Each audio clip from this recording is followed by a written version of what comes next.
And we're live. Hello and Woo! welcome to a special episode of Maddie Allen Live, where we have guest Fast Abdul. Welcome. Thanks, Manny. Appreciate you having me on, sir. Yeah, I hear you're in it for the tech, and I'm here so I for the want to tech. hear more about this incentive token stablecoin printer that you've got in the works. You bet. So I'm going to complete the set of stable coins backed by RH assets. So we already have a Pulse backed stable coin, a Pulse X backed stable coin, and a Hex on Pulse chain backed stable coin. I'm going to make a Ink backed stable coin. So with the recent Ink reduction in inflation, I think now is the time. Ink is going to fly, not financial advice. Right. Well, it's been flying down pretty good lately, giving people some juicy entries. What do you think about that? Well, I think it has obviously the entire crypto sphere has gone down. Like Bitcoin's $84,000 or whatever, but Bitcoin's still $84,000. It's above the last all-time high. But if when we look at the Ink price and we look at it in pulse terms, it doesn't look so bad. So as far as RH assets are holding up in general, Ink has done still looking for fairly good compared to Pulse in particular.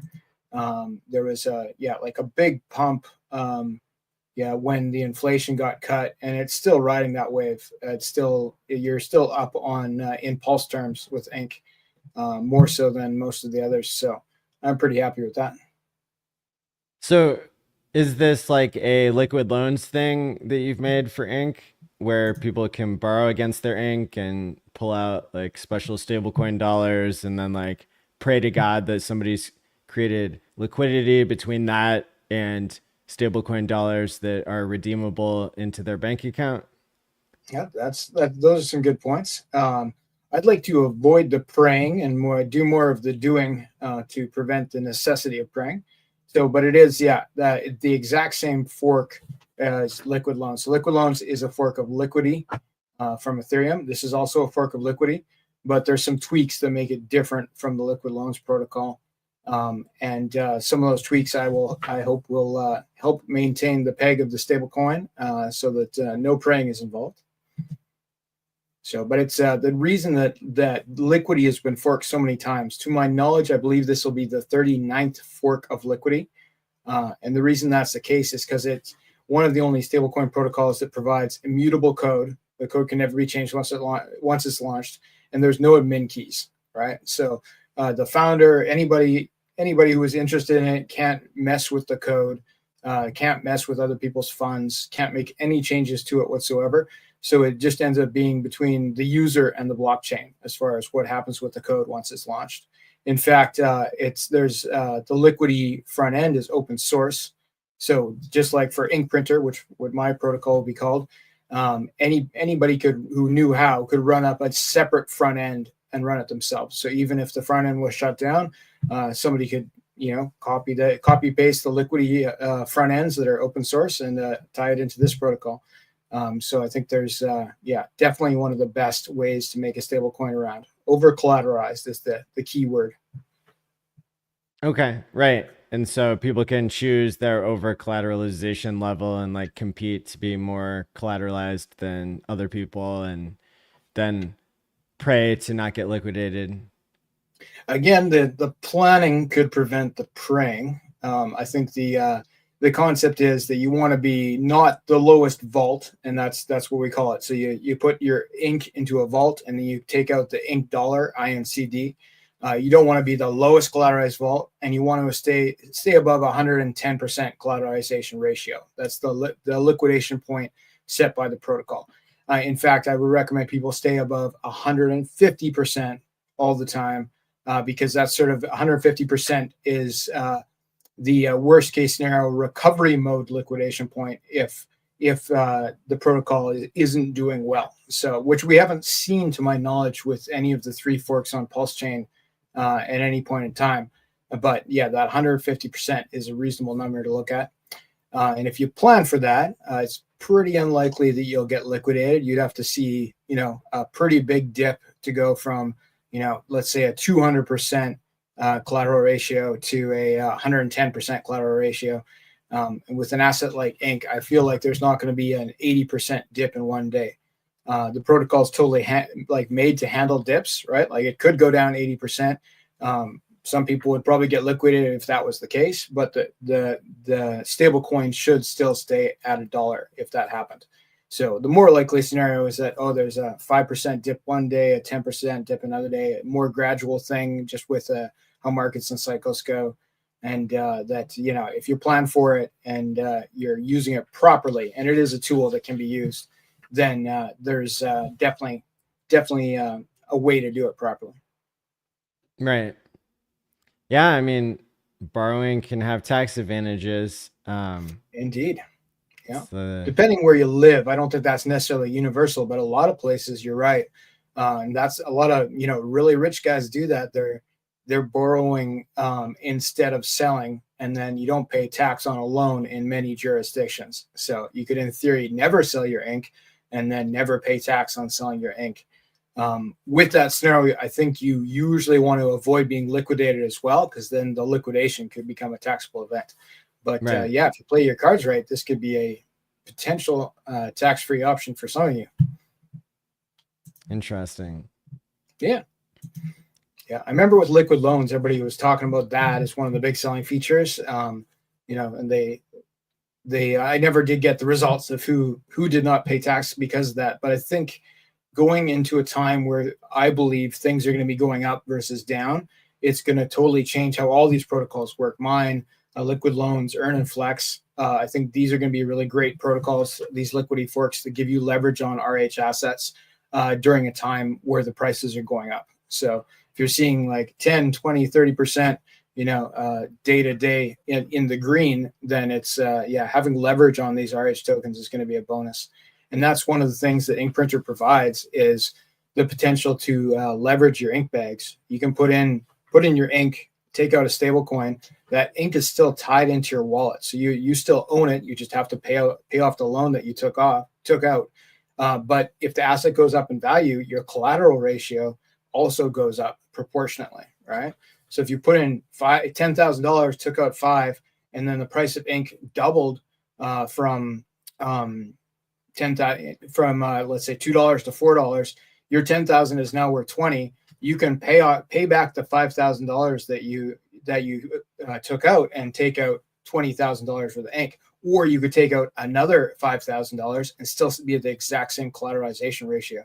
So, and then if you do something useful with the stable coins you take out, for example, buy more ink and repeat the process, you can really leverage your ink bags to have a much bigger ink bag, or a much bigger bag of other RH tokens too, right? Like you could be taking out $5,000 from your ink and using it to buy Hex, for example, would be a viable option, in my opinion.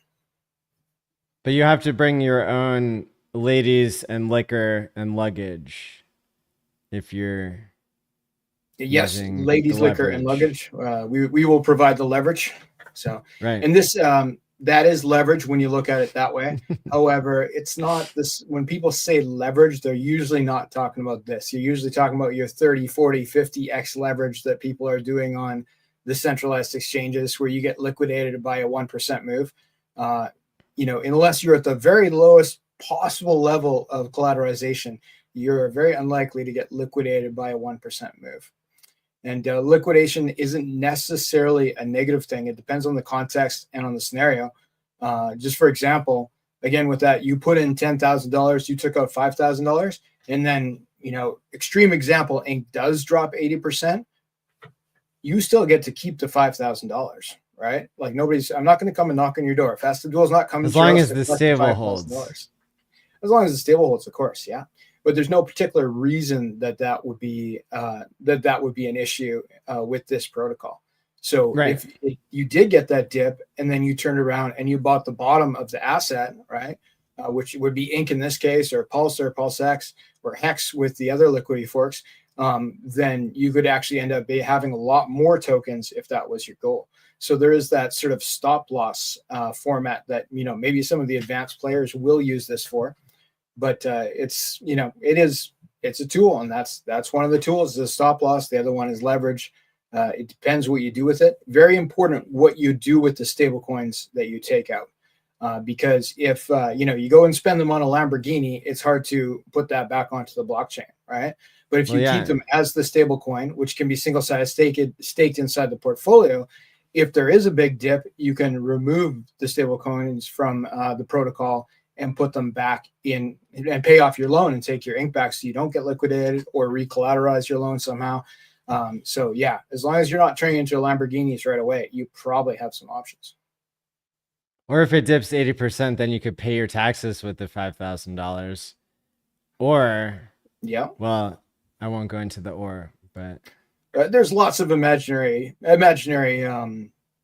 horribles that we could come up with. Yeah, I think the more likely scenario will be the more moderate dips on the day-to-day anyway. Right. Yeah, I mean, like, I wouldn't want to take 3x or 4x leverage out on Bitcoin these days, near a top, but at the bottom, I mean, depends how certain you are where the bottom is. Indeed. Yeah. If you're certain, but yeah, if we had crystal balls, we'd all be rich. So it's it's always user beware. Do your homework, and moderation is usually a good thing. You don't have to leverage everything to the max just because you could. You could have a huge collateralization ratio. You could put in $10,000 and take out 1,000, and that's probably pretty safe in my opinion. But some players are they're gonna ride it to the max, right? It just depends on how they feel. Right. Well, and yeah, I guess we'll get to see like what the competition is between these different protocols for people. But I'm glad that you're completing the set because that was seemingly needed. Yeah, and because the set is completed, it will give people strategy choices where you could do the same thing with all 4 of those RH assets, right? And then likely there'll be some opportunities on 2Fucks or other places where you could then pair up the stable coins and make income on stable coins. In fact, with this protocol, right when we launch and going for a year from the date of launch, there'll be a farm that's going to be the INC dollar, so INCD against DAI from Ethereum. That's part of what will help keep the stablecoin stable is having it paired against another stablecoin. So we'll have farming options for stablecoins. There'll be farming options for the emissions token, which is called BRINC, built right into the protocol on day one again. And then we provide 2 single-sided staking options, so you can stake your INC dollars, right, INCD, which you mint with INC. So it's kind of like de facto single-sided INC staking effectively. And then for doing that, you're going to receive the BRINC token and potentially a portion of the liquidations if they happen. And that BRINC token, you can single-sided stake to again receive INC dollars and INC. And that's why we call it the BRINC token. It's the INC printer. You stake it single-sided and you receive INC. Right. Interesting. So it's very similar to liquid loans, I guess. Exactly the same, with a couple notable exceptions. One of the big ones is the minimum vault size. So on liquid loans, the minimum vault size is $2,000, right? So that's the smallest vault you can possibly put in. And you want to put in more than that because to maintain your collateralization ratio above 110%, you're going to need to put in, at least $2,100. So with Ink Printer, we've set it at $500. So that's a big difference as far as who can participate. Smaller players will be able to do it. And then the other difference is that the holdback on liquidation. So sort of like the fee that the user pays if they get liquidated. Being liquidated could definitely be a neutral event, except for there is like a fee on liquid loans. It's $200. So if you get liquidated, you lost the $200. On Ink Printer, it's going to be $50. So, and I believe that smaller amount both, gives the users a little bit less to worry about in that case, and also disincentivizes any ne'er-do-well players from, trying to game the system somehow to promote liquidations. Because if they're only getting $50, that $50 goes to the person that initiates liquidation. You have 4 times less motivation to do that. Probably it would cost you more than $50 to orchestrate such events of buying up, $1 million worth of ink and then dumping the chart just so you could collect $50. Probably they're not going to do that. Right. And shame on you if you do. Indeed. Yeah. Wow. The fees they pay. Yeah. Like hopefully if they do try, they lose a bundle of money on it. I hope, they do it at just the wrong time and then RH buys it up to the moon. That'd be great. Right. Yeah. So, okay. Yeah, that's it. So those are the differences. Okay. Those are that's good to know. the differences that affect the code specifically, right? Where there's actually a change. There's one other thing or a couple other things about the same issue that we're actually doing that I think will make a very big difference, particularly in the early days for the protocol. With liquid loans and all liquidity forks, they have a process they call redemption. And redemption is when the stable coin is below $1, you can redeem it for $1 worth of the underlying asset via the protocol. So with liquid loans, obviously you're getting $1 worth of Pulse. Flex is $1 worth of Hex. Earn is $1 worth of Pulse X. And with Ink Printer, you can exchange that dollar via the protocol for $1 worth of ink. Now, and then that dollar is burned, right? So you're burning $1 and you get $1 worth of ink in return. And that returns returns the stable coin to the peg if it's underneath. So that provides a beneficial arbitrage opportunity where if you see the INCD ink dollar at, let's say 97 cents, well, that's that's 3 cents sitting on the table that you can take for free. I shouldn't have picked the number 3.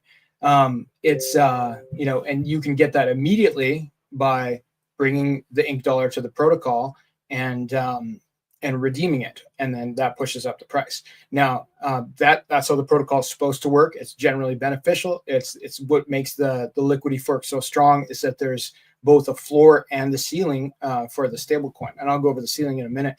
But the downside, and we've seen this with some of the other protocols, is that when somebody redeems the stable coin, it comes off the lowest collateralized vault. Now, they don't lose per se, depending on the scenario, but it basically pays off a portion of their loan. But they could end up losing their position, right? So it's generally speaking, I would look at it as a net neutral. And in fact, if the price kept going down on asset, it would probably be positive for them. But if the price kept going up, which is what people, of course, are worried about with FOMO, they could have had their loan paid off, so they didn't have to pay it back, but they would lose their position in ink in particular. So that redemption process is something that I want to minimize as far as having it be like a predatory thing in any way or affecting the users more than it needs to, right? And it does 100% need to be there. It can't go away. But in order to make that be the case, we're setting the front end to have a minimum $5,000 redemption limit. So you can redeem $5,000 and up worth of the ink dollar, but you can't redeem less than $5,000 of the ink dollar via the front end. So the reason that I've set it at $5,000 is really big players, like let's say the Fire Whale or something comes in and puts in, $1 million worth of ink and pulls out $500,000 worth of stable coins.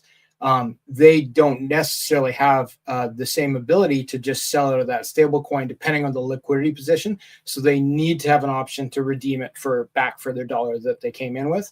But smaller players to move $5,000 or less would be able to just sell it into USDC or DAI or other stable coins that's paired against with minimal impact on the chart. So, we don't want people coming in to get an extra quarter cent to redeem, $1,000, $50 and that sort of thing. And to make it so it's, somebody's less likely to set up a bot to do that sort of thing if $5,000 is the limit to collect 10 cents on every block or, whatever small amount that they can get. And we're seeing that sort of action with some of the other protocols. So that $5,000 limit is going to allow, maybe there'll be some moments where the stable coin goes slightly lower, like maybe it spends slightly more time at 99 cents, but there'll always be some whale who will be able to put it back to the peg. I'm confident of that. And it will prevent the constant chewing away of the lowest collateralized vaults that we've seen with the other protocols. So that's on the front end or in the contract code? That's on the front end. So Yeah. somebody can just run the code themselves to chew away at it if they wanted to with a bot that doesn't A use the front particular end individual anyway. who knew exactly how to do that could certainly look at the contracts and maybe figure that out. That's not something we're gonna advertise super hard, but I'm unwilling to change the core code to make that limit be hard coded, right? Just because that therein lies the risk of, like, the liquidity contract is done very well on multiple blockchains and has been audited 100 times. And of course, we have an audit going on right now as well. But yeah, so I'm not willing to risk that. But doing something like this with the front end, which I'll grant you is somewhat of an experiment, I can't see it doing any harm. And if it does, it could easily be reversed because it is just the front end. It's not the core code. That makes sense. Now, there is one more change, and this is actually a change in the code, but it's literally one number.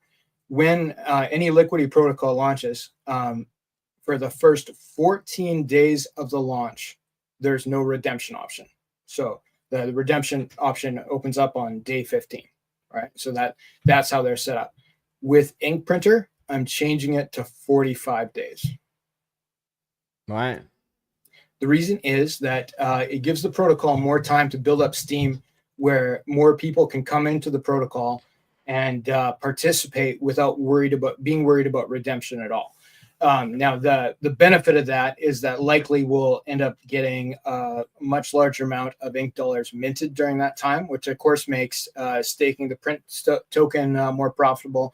It will make the farming, pump a lot of ink dollars into the ecosystem. We'll end up with a much larger balance of ink dollars at the end of that 45-day period of time, which is about 3 times longer than what's been done with other liquidity forks.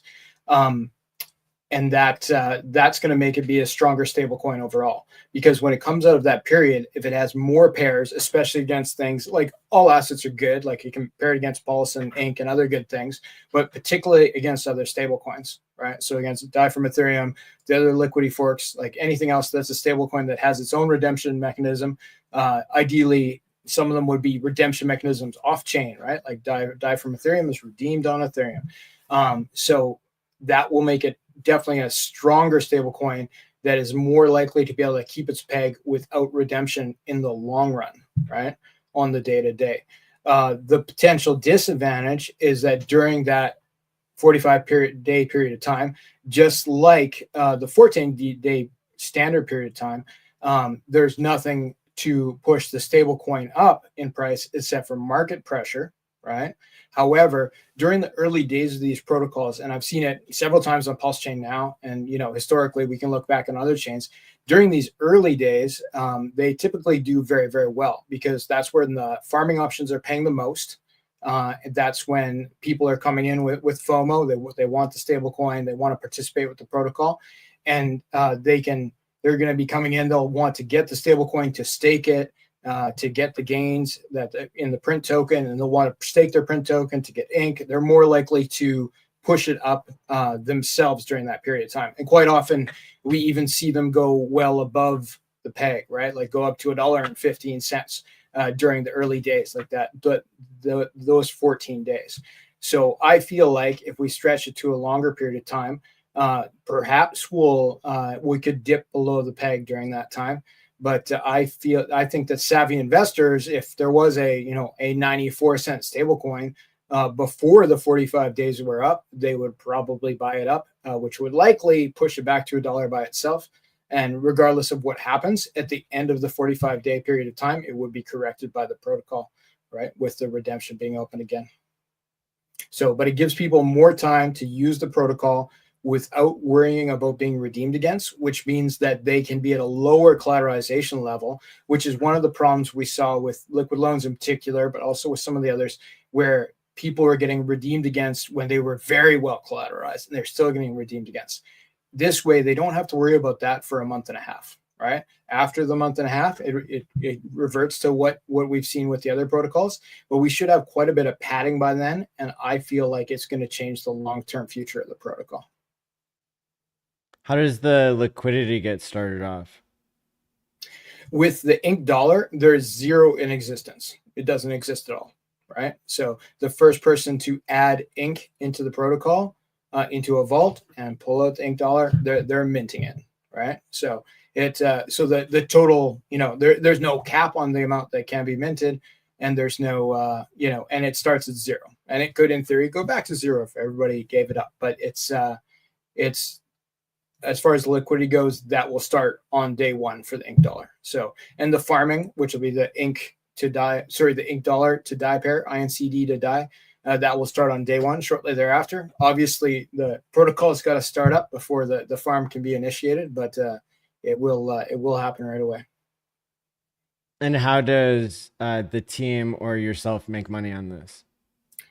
Straight token distribution seems like a likely matter to me. The white paper indicates 33% of the tokens you should have no expectation of. That's it. Of the which token? There's no, of the print token. That's right. Yeah, the ink dollar doesn't exist. There is no team allotment. The team will have to mint their own. Period. Yeah, nothing. There's no scraping of the code. There's no secret amount that goes to the team or anything like that. That's it. It's same as liquidity. As far as the protocol goes, there's no sacrifices for this one though, right? So we're just going to send it. It will be effectively given for free to the community. They can choose to use it or not to use it. That's it. So no fundraiser of any type for this protocol. Interesting. And how does that team allocation of 33% of the reward token, how does that compare to these other liquidity forks that we've seen on Pulse Chain? The same, basically. Yeah, that's kind of the standard. So, but Liquid Loans did a sacrifice. So how could it be the same? Well, as far as the token count is the same. We are doing this without the $55 million. In this case, there is no upfront. There's no airdrop to anyone. There's no early participants that are get this token. There's no way to pre-buy it. There's no pre-sale. So Yes. So what was their distribution then? Like 33% went to the team, and then what went to like the sacrificers, and what went to the people actually using the protocol? I think it was, and I'm going off memory here, so because that was quite a while ago now, but I think it was around 30% went to the sacrificers and 30% went to the team, and then there's like a mandatory, I believe it's 32% off the top of my head, that gets locked in the protocol. It's part of how the protocol works, and that has to be the number, should be the number. So, which is the same with Ink Printer, of course. So, and that is given out via the stability pool for people who stake their ink dollars will receive the print token that way. So that's kind of set in the code as far as I'm concerned. So where does the other third go in your case? If there's no third that goes to sacrificers, third that goes to a project, and third that goes to the protocol? Oh, I forgot the liquidity farming, right? So that would be the liquidity farming of DAI to ink dollar, right? And then there's liquidity farming of the print token to ink, right? And those liquidity farms get a 15% each, basically, of the total tokens will go to those farms over the course of a year. So, and those farms will be hosted on PulseX. So that's where the LP lives, right? So, and then via the ink printer front end, you can participate in them. You're basically just depositing your LP token that you can make on PulseX, and then you're entered into the farming, and you'll earn print tokens. And it's V2, so on top of the compounding yield that you get for V2 on PulseX, you get extra print tokens. With Liquid Loans, it was a very short period of time. I want to say like a month or something, where they had the farming. We've stretched it out to a year. I think it's important that these things continue.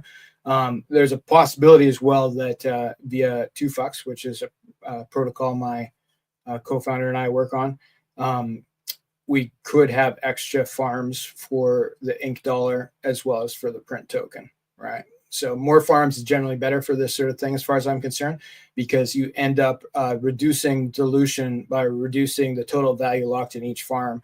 If people are getting farming tokens from different ecosystems, and 50% are in one place and 50% are getting it in another place, both groups are probably getting 50% more yield than if they were all in the same place. So there's some levers I can pull there that likely the other founders didn't have at the time. I think that could make a serious difference. I'm not guaranteeing any of that, but I feel like it could make a big difference if there's really, really awesome farming options for both the print token and the ink dollar, likely paired up against some of the other stable coins that are liquidity forks on Pulse Chain, so that people can have another sort of way to make yield off RH assets. Sweet. Yeah, that's hard to come by these days. Yeah, indeed.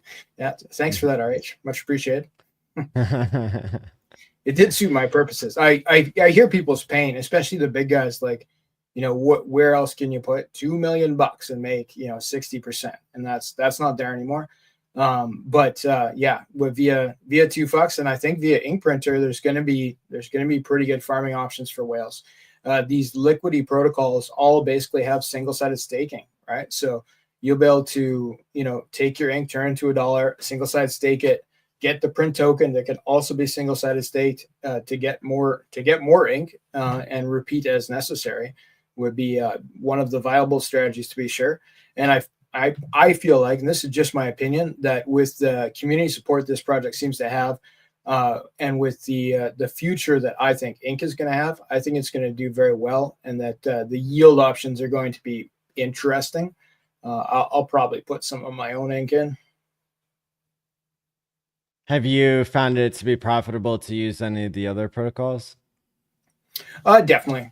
There was a learning curve there. Now I've used all three of them on Pulse Chain now and Liquidity on Ethereum. So it's like, it's a little different having done it so many times. But one of the reasons that I opted for that 45-day option versus that 14-day option is though that initial 14 days with no redemption, that was like this super happy gravy time for all three of the liquidity protocols that launched on Pulse Chain. So that's why I want to extend it to 45 days. Like let the good times go on a little bit longer, let people not worry for a little bit longer. And I think that's gonna be a boost to the ecosystem for sure. But as far as the protocols go, like if you use them as the tools they're made to be, many times I've used them to make money. Sometimes to leverage RH products, sometimes to not sell. When let's say I need $10,000 to pay a dev to do something, something that comes up for me. I could take an RH asset, put it into one of those protocols, and then take out $10,000, pay my dev, and then I still own those assets. I just have to pay back the $10,000 to get them back.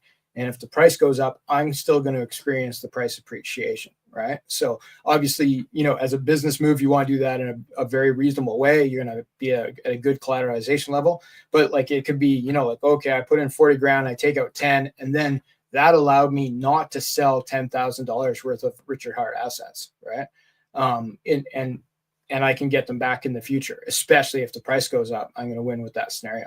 So that's worked out okay for me quite a number of times using the protocols. I've never used the stop loss function. I've never used it as a stop loss because I'm not really a trader. But as far as the either increasing my liquidity for business reasons, or even looking for ways to farm, right? Because if I can take out that stable coin and then I can farm the stable coin, right now, that option is likely going to pay more than you get for staking Hex as things are at the moment, which is a bigger discussion we've had before. But, I think if you're looking for a way to get decent APRs, right, on the Pulse chain, if you can turn ink into a stable coin and you can stake the stable coin for yield, and it's paying, I can't speculate on the number, but let's just, for conversation, say it's paying better than 50% to stake a stable coin. could be possible during those initial 45 days, to me, that feels like a pretty good move. Yeah, cool. So when does this thing go live? Good question. I'm looking for the audits to be back very quickly here, like next couple days. We'll check everything over. The devs will go through it one more time. I'm not going to make it a secret, so it's not going to be a stealth launch. I'm going to make sure everybody knows what's happening, so they can, get their bags together and make the appropriate plans. So there'll probably be a week lead time. As soon as I know like it could be launched, I'll likely add a full 7 days to when it will be launched, and it will be at a time that's reasonable and not a weird secret launch. Right? This isn't a meme coin.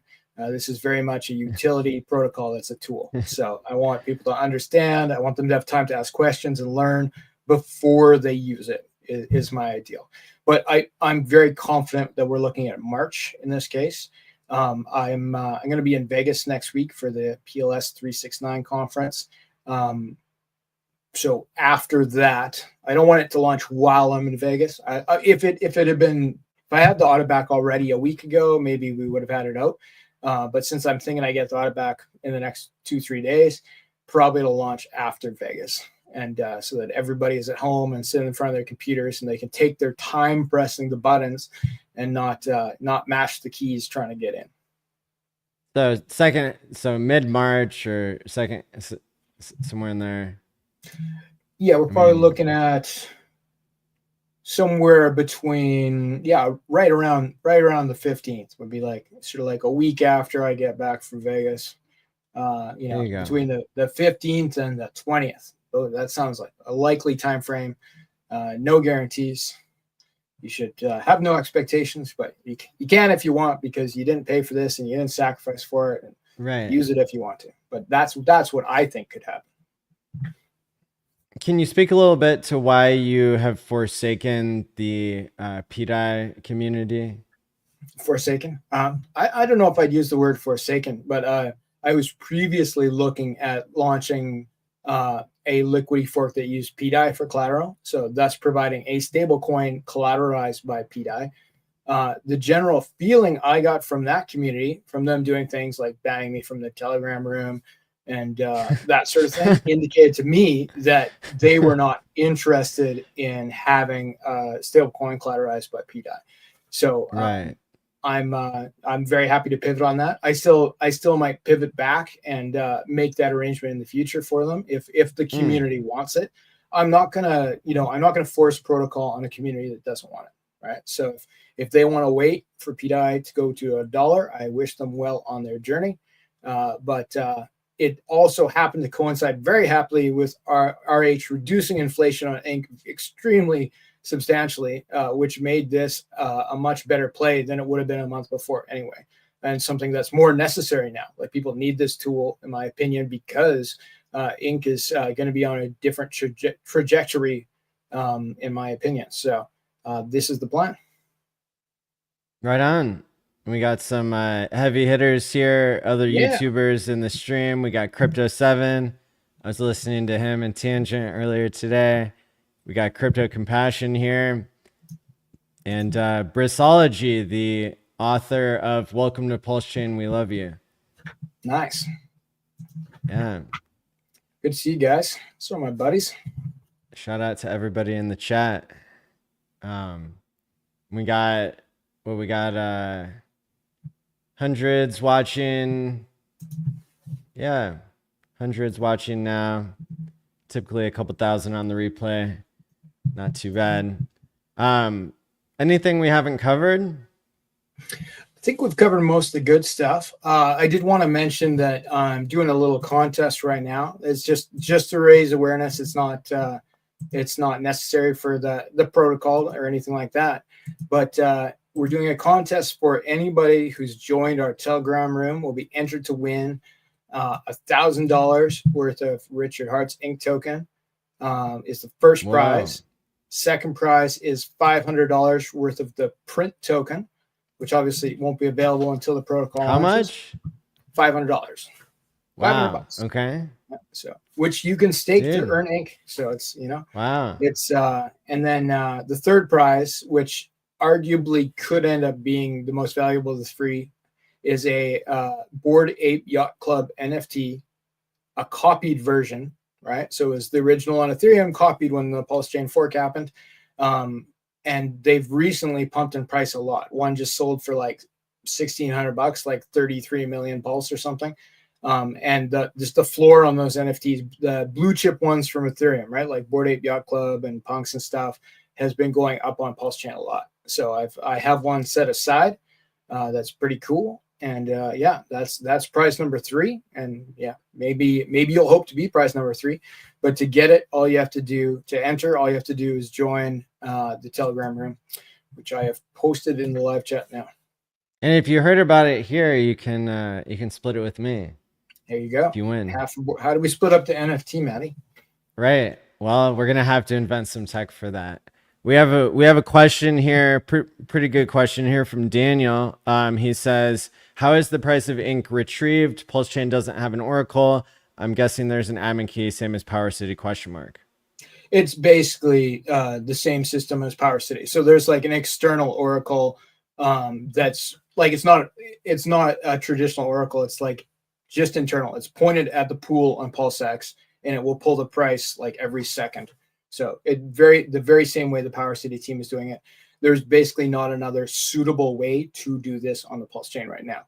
So that's external from the core code of the Liquidity fork that it's pulling the price from continuously. So that's just, it gets fed. Does that have a time weighted average price?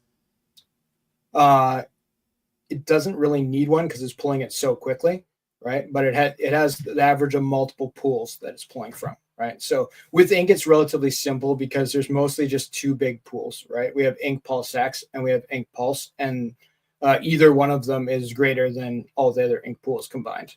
And if it's tracking those 2 pools, it's going to have a pretty accurate price. And it's able to fire much more quickly than any Oracle we currently have or anybody is planning to make for the Pulse Chain could possibly do.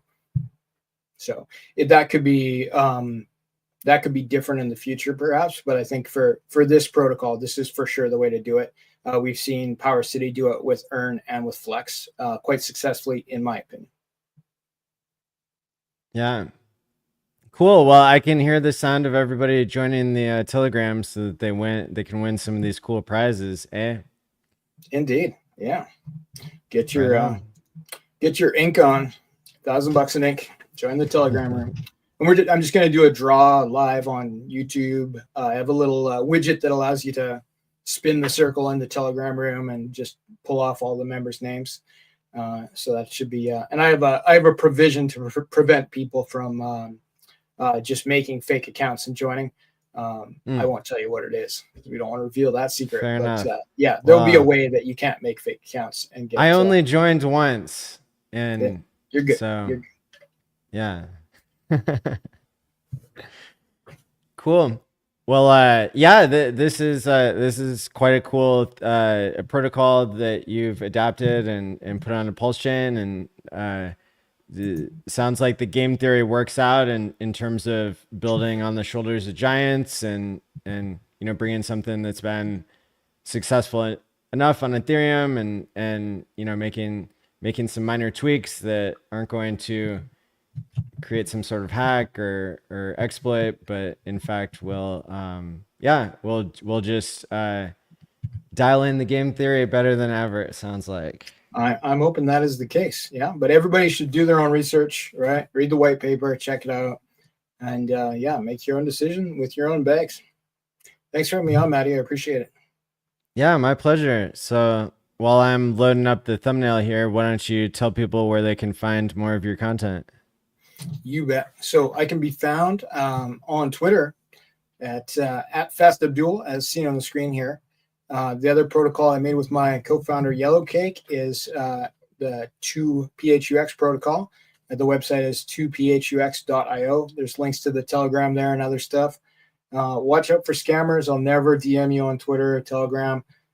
You can DM me, but I will not send you a message. And stay safe out there, guys, and check out Ink Printer. Cool. And if you if you're out there, if you're watching the show right now and you have over $1 billion of assets, and No Safe is making you nervous with the fact that they did a really poor write up of what went wrong in the Bybit hack, which was the Oh dear. largest theft in human history. Indeed. And it has become pretty clear that like uh, the Amazon server that they were using to like control their front end had Yeah. malicious code injected into it Mm. by North Korea, basically that targeted only the Bybit address, Right. and like showed them false things on their front end. Right. And so like, and then safe is they're not even like being very clear about what happened and stuff. Hey, if you're tired of those shenanigans, you can go to timepays.me, and you can get a real self-custody smart contract where you can interact with it using a hardware device, and you can interact with it using pulse scan or anything where you might be a little bit more sure of what's going on, and Agreed. you'll definitely be more secure. So yeah, with that being said, you can find out more at x.com/timepaysme, and all my links mostly are available at mati.pls.fyi, and allmylinks.com/allin.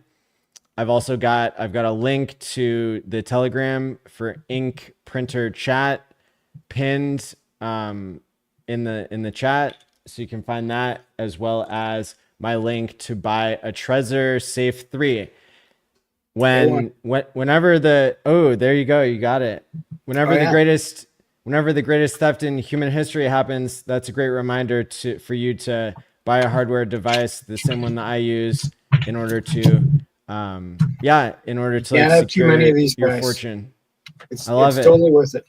It's totally worth it. And so, yeah, shout out to everybody in the chat. Go ahead and hit the like and subscribe button and share this out, because I think that this has been, a really good stream that helps people understand what this whole liquidity fork and ink printer gang is all about. So let's see. I'll be streaming again tomorrow for Hex Therapy Live. And thanks again to Fast Abdoul for everything that he does for this channel, including helping out with conferences and being a regular on Tuesday night. So thank it you. around. Please go follow him and participate.